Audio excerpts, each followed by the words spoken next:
Relatos de un peregrino ruso, sexto relato, segunda parte. El peregrino. Os doy las gracias con todo mi corazón, Padre Santo. Con esta lectura habéis llevado dicha a mi alma pecadora. Por el amor de Dios, tened la bondad de permitir que me haga una copia de lo que habéis leído. Puedo hacerlo en 1 o 2 horas. Todo lo que leísteis fue tan hermoso y consolador y es tan comprensible y claro para mi torpe mente como la Filocalia en la que los santos padres tratan la misma cuestión. Aquí, por ejemplo, Juan de Cárpatos en la 4ª parte de la Filocalia dice: también que si no tienes la fuerza suficiente para el autodominio o los logros ascéticos, sepas que Dios quiere salvarte por la oración. Pero ¿de qué forma tan hermosa y comprensible está todo esto desarrollado en vuestro cuaderno?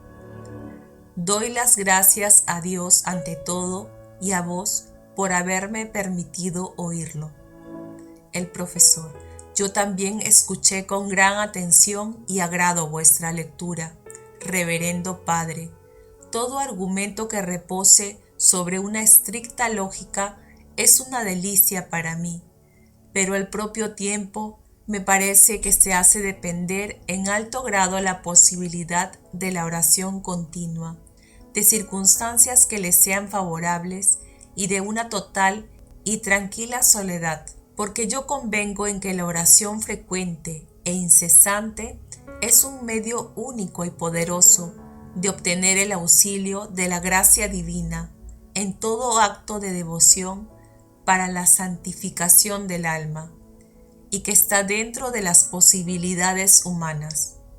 Pero este método solo puede utilizarse si uno se vale de la posibilidad de soledad y calma, alejándose de las ocupaciones, de las preocupaciones y de las distracciones.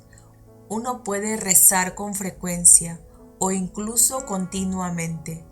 Solo tiene que luchar entonces contra la pereza o contra el tedio de sus propios pensamientos. Pero si está ligado por deberes y ocupaciones constantes, si se encuentra necesariamente en la ruidosa compañía de la gente y tiene el vivo deseo de rezar a menudo, no puede realizar este deseo debido a las inevitables distracciones. Por consiguiente, el método de la oración frecuente, puesto que depende de circunstancias favorables, no puede ser usado por todos ni concierne a todo el mundo. El Skimnik. De nada sirve sacar una conclusión de este tipo, y eso sin mencionar el hecho de que el corazón que ha aprendido la oración interior puede rezar siempre e invocar el nombre de Dios sin impedimentos, durante cualquier ocupación, sea física o mental, y con cualquier ruido. Quienes saben de esto lo saben por experiencia, y quienes lo ignoran deben aprenderlo por adiestramiento gradual. Puede decirse con toda confianza que ninguna distracción exterior puede interrumpir la oración en quien desea rezar, porque el pensamiento secreto del hombre no está sujeto por ningún lazo con el mundo exterior y es enteramente libre en sí mismo. En todo momento puede ser reconocido y dirigido hacia la oración. Incluso la propia lengua puede expresar la oración secretamente y sin sonido audible, en presencia de mucha gente y durante ocupaciones externas. Además, nuestros asuntos no son seguramente tan importantes y nuestra conversación tan interesante como para que sea imposible encontrar durante los mismos, a veces, el medio de invocar frecuentemente el nombre de Jesucristo. Incluso cuando el espíritu no ha sido aún adiestrado en la oración continua, aunque naturalmente la soledad y la evasión de las distracciones constituyen realmente la condición principal para la oración atenta y continua. Deberíamos aún así sentirnos culpables por la rareza de nuestra oración, porque la cantidad y la frecuencia están en la mano de todos, tanto sanos como enfermos. Están bajo la esfera de la acción de su voluntad. Puede encontrarse ejemplos que lo prueban en aquellos que, aunque cargados de obligaciones, deberes, cuidados, preocupaciones y trabajo, no solo han invocado siempre el divino nombre de Jesucristo, sino que incluso de este modo aprendieron y alcanzaron la incesante oración interior del corazón. Así, el patriarca Foxio, elevado del rango de senador a la dignidad patriarcal, quien gobernando el vasto patriarcado de Constantinopla, perseveró continuamente en la invocación del nombre de Dios, y alcanzó así la oración del corazón que actúa por sí misma. O Calixto del santo monte Athos, quien aprendió la oración incesante mientras llevaba a cabo su atareada labor de cocinero. O el sencillo Lázaro, quien cargado continuamente de trabajos para la congregación, repetía ininterrumpidamente en medio de todas sus ruidosas ocupaciones la oración de Jesús y se hallaba en paz, y muchos otros que han practicado de un modo semejante la invocación continua del nombre de Dios. Si fuese algo imposible rezar en medio de ocupaciones que implican distracción o en la compañía de gente, entonces por supuesto no se nos habría mandado. San Juan Crisóstomo, en su enseñanza sobre la oración, dice: ninguno debería responder que es imposible al hombre ocupado con los cuidados del mundo, que no puede ir a la iglesia a rezar siempre.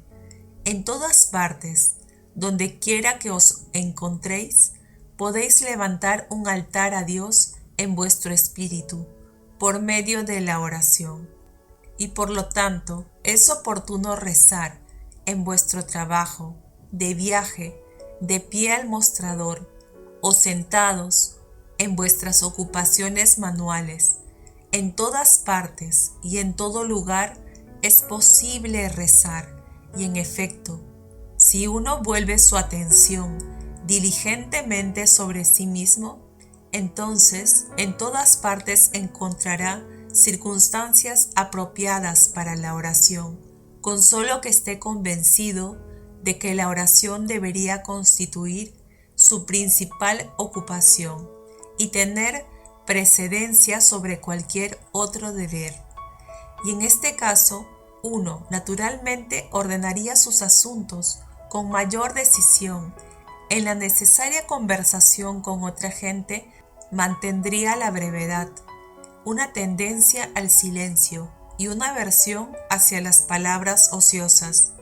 No estaría excesivamente inquieto por las cosas molestas, y de este modo hallaría más tiempo para la oración tranquila. Con tal regla de vida, todas sus acciones, por el poder de la invocación del nombre de Dios, serían coronadas por el éxito, y finalmente se adiestraría para la piadosa invocación ininterrumpida del nombre de Jesucristo. Llegaría a saber por experiencia que la frecuencia de la oración, este medio único de salvación, es una posibilidad de la voluntad humana, que es posible rezar a toda hora, en toda circunstancia y en todo lugar, y elevarse fácilmente de la oración vocal frecuente a la oración mental, y de esta a la oración del corazón, la cual abre el reino de Dios dentro de nosotros. El profesor: admito que sea posible e incluso fácil rezar frecuentemente y aún continuamente durante ocupaciones mecánicas, ya que el trabajo corporal mecánico no requiere un empleo profundo de la mente o mucha reflexión, y por lo tanto, mientras lo ejecuto, mi mente puede estar inmersa en oración continua y mis labios seguirla igualmente. Pero si debo ocuparme en algo exclusivamente intelectual, como por ejemplo el leer atentamente o el estudiar con detenimiento una cuestión profunda o la composición literaria, ¿cómo puedo rezar con mi mente y mis labios en tal caso? Y ya que la oración es por encima de todo una acción de la mente, ¿cómo puedo dar la misma mente en el mismo momento diferentes cosas a hacer? El Skimnik. La solución de vuestro problema no es en absoluto difícil si tomamos en consideración que los que rezan continuamente se dividen en tres clases. Primero, los principiantes. Segundo, los que han hecho algún progreso. Y tercero, los bien adiestrados. Ahora bien, los principiantes son frecuentemente capaces de experimentar a veces un impulso de la mente y del corazón hacia Dios y de repetir con los labios cortas oraciones, aún ocupados en el trabajo mental. Los que han hecho algún progreso y han conseguido una cierta estabilidad de la mente son capaces de estar ocupados en meditar o en escribir en la ininterrumpida presencia de Dios como base de la oración. El siguiente ejemplo lo ilustrará. Imaginad que un monarca severo y exigente os ordenase componer un tratado sobre una cuestión abstrusa en su presencia, a los pies de su trono, a pesar de que pudieras estar absolutamente ocupado en vuestro trabajo. La presencia del Rey que tiene poder sobre vos y que tiene vuestra vida en sus manos no os permitiría olvidar ni un solo momento que estáis pensando, reflexionando y escribiendo, no en soledad, sino en un lugar que exige de vos una reverencia, respeto y compostura particulares.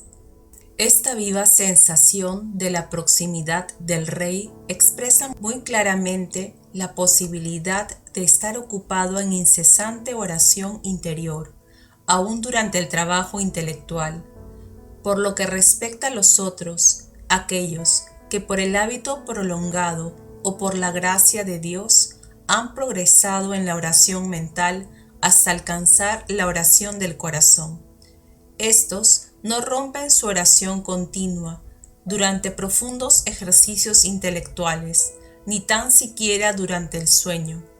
Como el muy sabio nos ha dicho, yo duermo, pero mi corazón vela. Muchos, esto es, los que han conseguido este mecanismo del corazón, adquieren una aptitud tal para invocar el nombre divino que él por sí mismo se despierta a la oración, inclina la mente y todo el espíritu a una efusión de oración incesante en cualquier circunstancia que se halle el que ora, y por abstracta e intelectual que sea su ocupación en ese momento. El sacerdote: permitidme, reverendo Padre, que diga lo que pienso.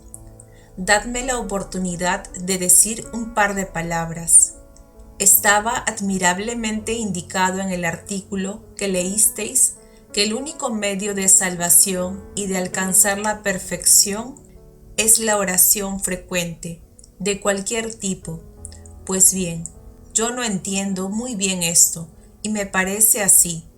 ¿De qué me serviría rezar e invocar el nombre de Dios continuamente con mi lengua y mis labios solo, si no prestase atención a lo que dijera ni lo comprendiese? Esto no sería más que una vana repetición. Su resultado será tan solo que la lengua irá siguiendo con su cháchara y que la mente, obstaculizada en sus meditaciones por esto, verá perjudicada su actividad. Dios no pide palabras, sino una mente atenta y un corazón puro. ¿No sería mejor ofrecer una oración, por corta que fuese? Puede incluso que raramente o solo en determinados momentos, pero con atención, con celo y fervor del corazón y con la debida comprensión. De otro modo, aunque digáis la oración día y noche, con todo no conseguís pureza de mente y no estáis ejecutando ningún acto de devoción ni obteniendo nada para vuestra salvación. No os apoyáis más que en una charla interior y os cansáis y os aburrís. Y al final, el resultado es que vuestra fe en la oración se enfría completamente y que abandonáis del todo este infructuoso proceder. Además, la inutilidad de la oración con los labios solo puede verse por lo que nos ha sido revelado en la Sagrada Escritura, como por ejemplo, este pueblo me honra con los labios, pero su corazón está lejos de mí. No todo el que dice Señor, Señor entrará en el reino de los cielos. Pero en la iglesia prefiero hablar 10 palabras con sentido a decir 10.000 palabras en lenguas. Todo esto muestra la esterilidad de la oración exterior distraída de la boca. El Skimnik.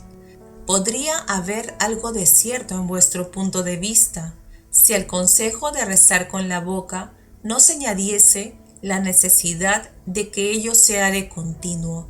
Si la oración de Jesús no poseyera una fuerza que actúa por sí misma y no obtuviese por ella misma atención y celo como resultado de la continuidad en su ejercicio.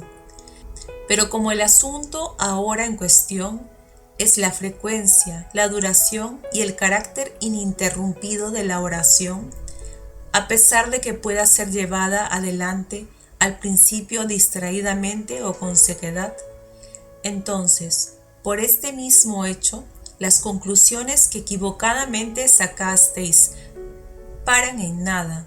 Investiguemos la cuestión un poco más de cerca. Un autor espiritual, después de argumentar sobre el gran valor y provecho de la oración frecuente expresada en una sola fórmula, dice finalmente: mucha gente, supuestamente ilustrada, considera esta ofrenda frecuente de una sola y misma plegaria como inútil e incluso insignificante, tachándola de mecánica y de ocupación irreflexiva propia de gente simple. Pero desgraciadamente ellos no conocen el secreto que se revela como resultado de este ejercicio mecánico. No saben cómo este culto frecuente de los labios se convierte imperceptiblemente en una auténtica llamada del corazón, penetra en la vida interior y llega a ser un deleite y se vuelve, por así decirlo, natural al alma, dándole luz y sustento y conduciéndole a la unión con Dios.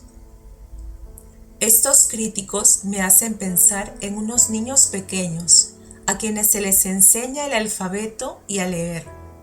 Cuando se hubieran cansado de ello, exclamaron: ¿no sería 100 veces mejor ir de pesca como papá que pasar todo el día repitiendo sin cesar A, B, C o haciendo garabatos con un lápiz en una hoja de papel? El valor de saber leer y las luces que aporta que ellos solo podían conseguir como resultado de este fatigoso estudio memorístico de las letras era un secreto oculto para ellos. Del mismo modo, la invocación simple y frecuente del nombre de Dios es un secreto oculto para aquellos que no están convencidos de sus resultados y de su gran valor. Ellos, estimando el acto de fe en función de la fuerza de su propia razón inexperta y miope, olvidan al hacerlo que el hombre tiene dos naturalezas, en directa influencia una sobre otra, que el hombre está compuesto de alma y de cuerpo. ¿Por qué, por ejemplo, cuando deseas purificar tu alma, te ocupas primeramente del cuerpo y lo haces ayunar, privándole de sustento y de alimentos estimulantes? Es por supuesto para que no obstaculice, o mejor dicho, para que se vuelva el medio de favorecer la purificación del alma y la iluminación de la mente, de modo que la continua sensación de hambre pueda recordarte tu resolución de buscar la perfección interior y las cosas agradables a Dios, que tan fácilmente olvidas y compruebas por experiencia que por el ayuno tu cuerpo obtiene la purificación de tu mente, la paz de tu corazón, un instrumento para domar tus pasiones y un recordatorio del esfuerzo espiritual. Y así, por medio de cosas exteriores y materiales, recibes provecho y ayuda interior y espiritual. Debéis entender lo mismo de la oración frecuente de los labios, que por su larga duración obtiene la oración interior del corazón y favorece la unión de la mente con Dios.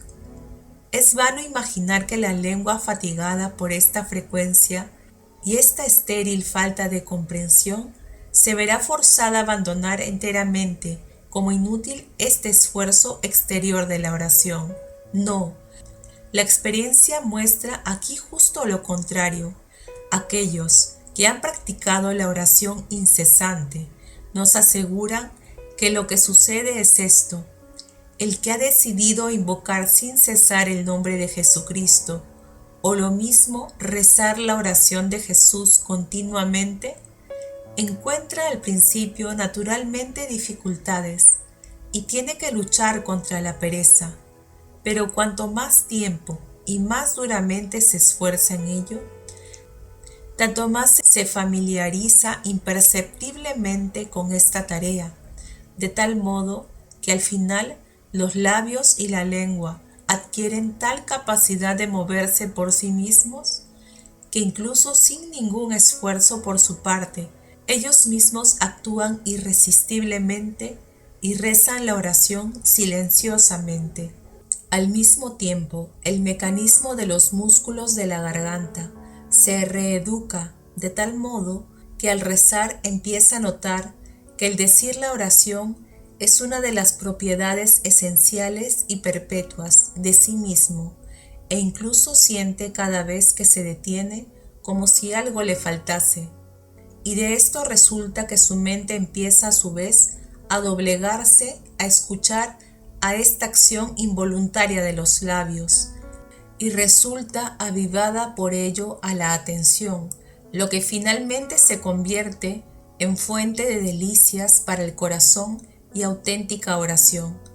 Aquí veis pues el efecto verdadero y benéfico de la oración, vocal, continua o frecuente, exactamente a la inversa de lo que suponen quienes ni la han probado ni comprendido. Acerca de esos pasajes de la Sagrada Escritura que presentasteis en apoyo de vuestra objeción, quedarán explicados si los examinamos adecuadamente. La adoración hipócrita de Dios, con la boca, la ostentación de ello o la alabanza, falta de sinceridad de la exclamación Señor, Señor, fueron puestas de manifiesto por Jesucristo por esta razón, a saber que la fe de los orgullosos fariseos era cuestión solo de la boca y su conciencia no la justificaba de modo alguno, ni la confesaban en sus corazones. Era a ellos a quienes estas cosas iban dirigidas y que no se refiere a rezar oraciones, acerca de lo cual Jesucristo dio instrucciones claras, explícitas y precisas. Es preciso orar en todo tiempo y no desfallecer. De modo semejante, cuando el apóstol San Pablo dice que en la Iglesia prefiere 5 palabras dichas con comprensión a una multitud de palabras dichas sin pensar o en una lengua desconocida, él habla de la enseñanza en general, no de la oración en particular, sobre la cual dice con firmeza: quiero que los hombres oren en todo lugar. Y suyo es el precepto general, Orad sin cesar.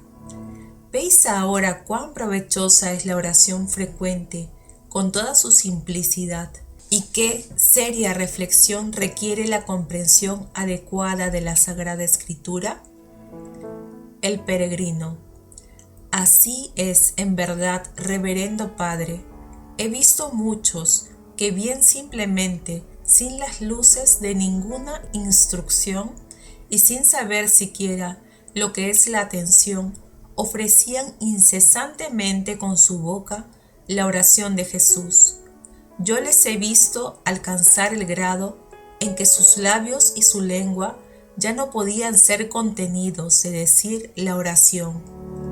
Ella les aportaba dicha e iluminación, y de gente débil y negligente hacia podvisniki y campeones de virtud. El skimnik. La oración conduce al hombre a un nuevo nacimiento, por así decirlo. Su fuerza es tanta que nada, ningún grado de sufrimiento puede hacerle frente. Si gustáis, y a manera de adiós, voy a leeros, hermanos, un breve pero interesante artículo que llevo conmigo. Todos ellos escucharemos con el mayor agrado. Sobre el poder de la oración. La oración es tan fuerte, tan poderosa, que se ha podido decir, reza y haz lo que quieras. La oración te guiará hacia la acción recta y justa. Para agradar a Dios no se necesita más que amor. Ama y haz lo que quieras, dice el bienaventurado Agustín. Porque el que ama de veras no puede desear algo que no agrade a aquel a quien ama. Ya que la oración es la efusión y la actividad del amor, uno puede en verdad decir de modo semejante: para la salvación no se necesita más que la oración continua. Reza y haz lo que quieras, y alcanzarás la meta de la oración. Por ella obtendrás iluminación. Para desarrollar con más detalle nuestra comprensión de este asunto, tomemos algunos ejemplos. Primero, reza y piensa lo que quieras. Tus pensamientos serán purificados por la oración. La oración iluminará tu mente. Ella apartará y ahuyentará todos los malos pensamientos. Esto lo asegura San Gregorio el Sinaíta. Si quieres eliminar pensamientos y purificar la mente, su consejo es: elimínalos con la oración, ya que nada como la oración puede controlar los pensamientos. San Juan Clímaco dice también a propósito de esto: vence a los enemigos que hay en tu mente con el nombre de Jesús. No hallarás otra arma como esta. Segundo, reza y haz lo que quieras. Tus actos serán agradables a Dios y útiles y salutíferos para ti. La oración frecuente, sea acerca de lo que sea, no permanece estéril, porque en ella está el poder de la gracia, y todo el que invocare el nombre del Señor se salvará.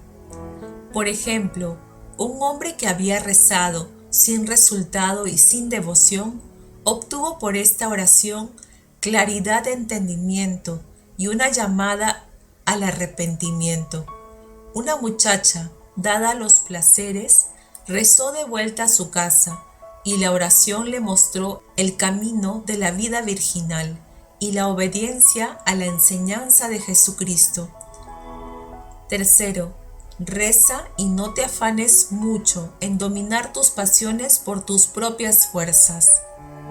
La oración las destruirá por ti, porque mayor es quien está con vosotros que quien está en el mundo, dice la Sagrada Escritura. Y San Juan de Cárpatos enseña que si no tienes el don del dominio de ti, no debes afligirte por ello, sino saber que Dios pide de ti diligencia en la oración y que ella te salvará. El anciano, de quien se nos dice en el Otechiknik que cuando caía en pecado no cedía al desaliento, sino que se entregaba a la oración y por ella recuperaba su equilibrio en un caso a propósito. Cuarto, reza y no temas nada. No temas infortunios ni desastres. La oración te protegerá y los evitará.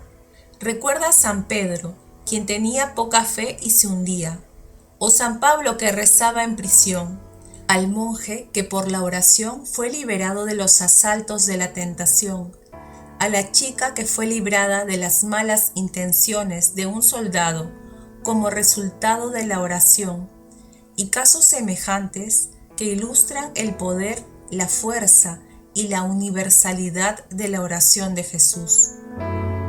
Quinto, reza de un modo u otro, pero reza siempre y no te inquietes por nada. Sé alegre de espíritu y sosegado. La oración lo arreglará todo y te instruirá. Recuerda lo que los santos Juan Crisóstomo y Marcos el Asceta dicen acerca del poder de la oración.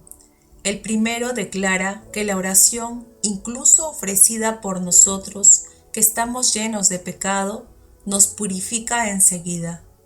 El segundo dice, rezar de un modo u otro está dentro de nuestras posibilidades, pero rezar con pureza es un don de la gracia. Así que ofrece a Dios lo que está en ti poder ofrecer. Dale a Él primero solo la cantidad que está en tu poder, y Dios derramará sobre ti fuerza para tu flaqueza. La oración puede que sea distraída, pero continua. Creará un hábito y se volverá algo natural, y se transformará en una oración pura, luminosa, apasionada y meritoria. Hay que notar por último que si tu vigilancia en la oración es prolongada, entonces naturalmente no tendrás tiempo, no ya para cometer acciones pecaminosas, sino ni tan solo para pensar en ellas. ¿Ves ahora qué profundos pensamientos se concentran en esta sabia afirmación? Ama y haz lo que quieras. Y reza y haz lo que quieras. Qué confortante y consolador es todo esto para el pecador abrumado por sus flaquezas, que gime bajo el fardo de sus pasiones encontradas. La oración, he aquí reunida a la totalidad de lo que se nos da como medio universal de salvación y de crecimiento del alma en perfección. Solo eso. Pero cuando se menciona la oración, se añade una condición. Orad sin cesar es el mandato de la palabra de Dios.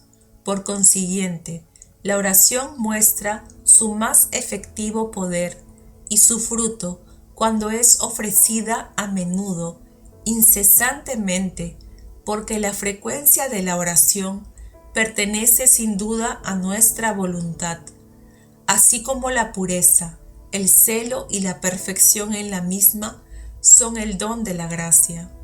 Así pues, rezaremos tan a menudo como podamos, consagraremos toda nuestra vida a la oración, aun cuando ésta esté sujeta a las distracciones al empezar. Su práctica frecuente nos enseñará la atención. La cantidad conducirá ciertamente a la calidad.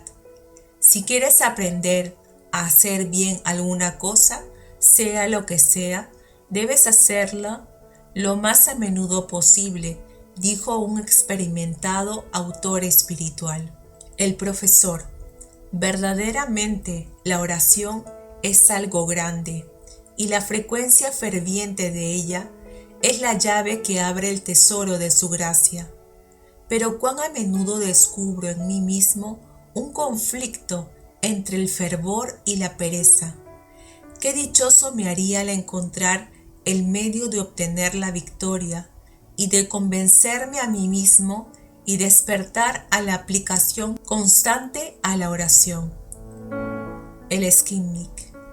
Muchos autores espirituales ofrecen numerosos medios basados en un razonamiento lógico para estimular la diligencia en la oración. Te aconsejan, por ejemplo, impregnar tu mente de pensamientos sobre la necesidad, la excelencia y el provecho de la oración para salvar el alma. Adquirir la firme convicción de que Dios pide absolutamente de nosotros la oración y que su palabra en todas partes lo manda. Recordar siempre que si eres perezoso y descuidado en la oración, no podrás hacer progresos en los actos de devoción ni alcanzar la paz y la salvación, y por lo tanto sufrirás inevitablemente el castigo en esta vida y el tormento en la venidera. Alentar tu resolución, por ejemplo, de todos los santos que han obtenido la santidad y la salvación por medio de la oración continua. A pesar de que todos estos métodos tienen su valor y provienen de una comprensión auténtica, el alma, dada a lo placentero, que está enferma de apatía, aun cuando las haya aceptado y usado, raramente ve su fruto, y por esta razón, que estas medicinas son amargas para su deteriorado sentido del gusto, y demasiado flojas para su naturaleza profundamente dañada. Porque ¿qué cristiano hay que no sepa que debe rezar a menudo y con diligencia, que Dios lo pide de él, y que somos castigados por nuestra pereza en rezar, que todos los santos han rezado constantemente y con fervor? Sin embargo, cuán raramente da todo este conocimiento buenos resultados. Todo aquel que se observa a sí mismo ve que justifica bien poco y en bien raras ocasiones estos dictados de la razón y de la conciencia, y que con recuerdo poco frecuente de ellos vive todo el tiempo de la misma forma, mala y perezosa. Y por ello los santos padres, con su experiencia y saber divino, conociendo la flaqueza de la voluntad y el exagerado amor al placer del corazón humano, toman una determinación particular acerca de ello, y por lo que se refiere a esto, untan de miel el borde de la taza con la medicina. Ellos muestran el medio más fácil y eficaz de poner fin a la pereza y a la indiferencia en la oración, en la esperanza, con ayuda de Dios, de alcanzar con la oración la perfección y la dulce expectativa del amor de Dios. Ellos te aconsejan a meditar tan a menudo como sea posible acerca del estado de tu alma y leer atentamente lo que los padres han escrito sobre este particular. Ellos ofrecen la alentadora seguridad de que estos deleites interiores pueden ser alcanzados prontamente y con facilidad en la oración, y dicen cuán deseables han de ser. El gozo profundo, una gran efusión interior de calor y de luz, un entusiasmo indecible, la levedad del corazón, una profunda paz y la propia esencia de la beatitud y del contexto son todos ellos resultados de la oración del corazón. Sumergiéndose en reflexiones como esta, el alma débil y fría se enardece y cobra fuerza, se anima de fervor por la oración y es, por así decirlo, tentada a poner a prueba la práctica de la oración. Como dice San Isaac el Sirio, el gozo es un acicate para el alma, gozo que resulta de la esperanza que florece en el corazón. Y la meditación sobre esta esperanza constituye el bienestar del corazón. El mismo autor prosigue, desde el principio de esta actividad hasta su mismo fin, se presupone que hay un cierto método y confianza en su culminación, y esto tanto mueve al alma a sentar una base para la tarea, como a sacar consuelo de la visión de su meta, durante todo el trabajo por alcanzarla. Del mismo modo, San Ezequiel, después de describir el obstáculo que representa la pereza para la oración y de quitar las ideas falsas acerca de la renovación del fervor por ella, dice por último abiertamente: Si no estamos dispuestos a desear el silencio del corazón por ninguna otra razón, entonces que sea por el deleite que el alma experimenta en ello y por la alegría que aporta. Se sigue de aquí que este Santo Padre pone la deliciosa sensación de alegría como acicate para la asiduidad en la oración, y del mismo modo Macario el Grande enseña que nuestros esfuerzos espirituales deberían ser llevados a cabo con el propósito y en la confianza que den fruto. Esto es goce a nuestro corazón. Ejemplos claros de la eficacia de este método se encuentran en muchos pasajes de la Filocalia, que contienen descripciones detalladas de los deleites de la oración. Quien lucha contra la flaqueza de la pereza o de la sequedad en la oración debe releerlos tan a menudo como pueda, considerándose a sí mismo, sin embargo, indigno de estos goces y reprochándose siempre su negligencia en la oración. El sacerdote no conducirá una meditación así en la persona inexperta a la voluptuosidad espiritual, como llaman los teólogos a esta tendencia del alma, que es ávida de excesivo consuelo y dulzura de la gracia, y no se conforma con ejecutar los actos de devoción por un sentido de la obligación y el deber sin soñar en recompensas. El profesor: pienso que los teólogos en este caso previenen contra el exceso o la avidez de felicidad espiritual y no rechazan enteramente el goce y el consuelo de la virtud, puesto que si el deseo de recompensa no es la perfección, Dios aún así no ha prohibido al hombre pensar en recompensas y consuelos, e incluso él mismo usa la idea de recompensa para incitar al hombre a cumplir sus mandamientos y alcanzar la perfección. Honra a tu padre y a tu madre es el mandamiento, y veis la recompensa ir detrás como aguijón para su cumplimiento, para que seas feliz. Si quieres ser perfecto, vende cuanto tienes y ven y sígueme. Aquí está la exigencia de la perfección, y acto seguido viene la recompensa como incitación a alcanzarla, y tendrás un tesoro en los cielos. Bienaventurados seréis cuando, aborreciéndoos los hombres, os excomulguen y maldigan, y proscriban vuestro nombre como malo por amor del Hijo del Hombre. Aquí hay una gran exigencia para un logro espiritual que requiere una excepcional fortaleza del alma y una paciencia inquebrantable, y por lo tanto hay para él una gran recompensa y consuelo que son capaces de suscitar y mantener esta fortaleza excepcional, pues vuestra recompensa será grande en el cielo. Por esta razón pienso que es necesario cierto deseo de goce en la oración del corazón, y que constituye probablemente el medio de alcanzar la diligencia y éxito en ella. Y así todo esto corrobora sin duda la enseñanza práctica sobre esta materia que acabamos de oír del padre Skibnik. El Skibnik, uno de los grandes teólogos, me refiero a San Macario de Egipto, habla del modo más claro sobre esta cuestión. Dice: así como cuando plantas una vid, dedicas tu atención y tu esfuerzo con el propósito de recoger la vendimia, pues si no fuera así, toda tu labor sería estéril. Así también en la oración, si no buscas el provecho espiritual, esto es, el amor, la paz, el gozo y lo demás, tu trabajo sería inútil.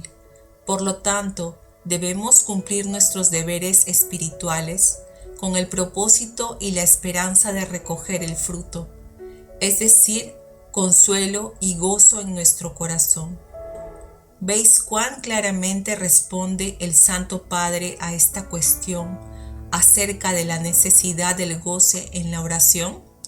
Y en realidad me acaban de venir a la cabeza un punto de vista que leí no hace mucho de un autor de temas espirituales, que eran más o menos que el hecho que la oración sea natural al hombre es lo que constituye la causa principal de su inclinación hacia ella. Así, el reconocimiento de esta naturalidad puede servir también, en mi opinión, como eficaz medio de avivar la diligencia en la oración, el medio que el profesor busca tan afanosamente. Permitidme ahora resumir brevemente los puntos sobre los que dirigí la atención en este cuaderno. Por ejemplo, el autor dice que la razón y la naturaleza conducen al hombre al conocimiento de Dios.